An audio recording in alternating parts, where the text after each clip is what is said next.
Most people are still waiting on the same thing, that big rate drop.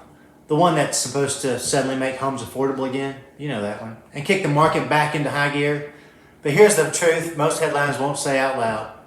Mortgage rates have barely moved in 3 years.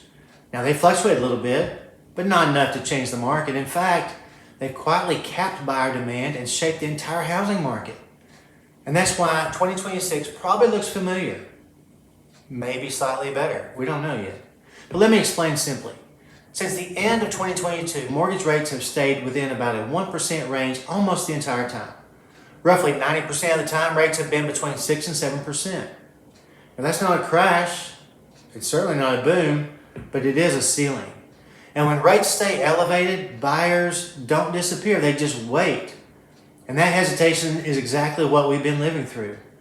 So what actually moves mortgage rates? Well, despite all the noise, there's really one main driver. That's the 10-year Treasury yield. In plain English, the 10-year Treasury is a loan investors make to the U.S. government for 10 years. The yield is simply the interest the government has to pay to convince investors to buy it. Because it's publicly traded, it moves throughout the day, every day, based on how investors feel about the economy at that moment. When things feel stable, investors chase risk like stocks, so the government has to pay higher interest to attract investors. Thus, the yields stay higher. When there's uncertainty, though, money moves towards safety, so there's more demand for these bonds, and the government can afford to pay less interest, therefore yields come down. So mortgage rates tend to follow that same rhythm. And here's why rates have not gone anywhere. Over the last 3 years, the 10-year Treasury has mostly stayed in a tight range. About 80% of the time, it's been between 3.5% and 4.5%.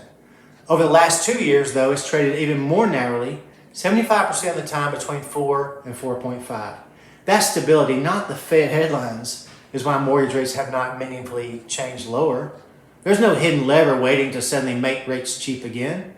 So what does that mean for 2026? Well, if the 10-year dips towards 3.5% at its best moment or pushes towards 4.5% at its worst, then mortgage rates likely live somewhere between 5.25% to 6.5%. But realistically, most of the time, it's probably going to hover around the high fives. In other words, slightly better than today, but not drastically different. And that matters more than most people realize. Here's the takeaway most people actually need. For the average home in our market, the difference between those rates is about $200 to $250 a month. I mean, that's real money, but it's not life-changing. Yet I see people put their lives on hold for years waiting for rates to fall in a way that may not happen anytime soon.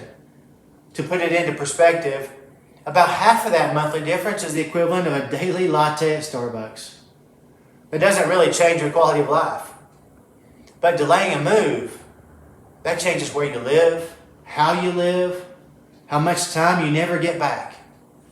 If you have a real reason to move, more space, better layout, schools, lifestyle, a job, waiting on rates alone often costs more than it saves. So make the move that fixes your life now.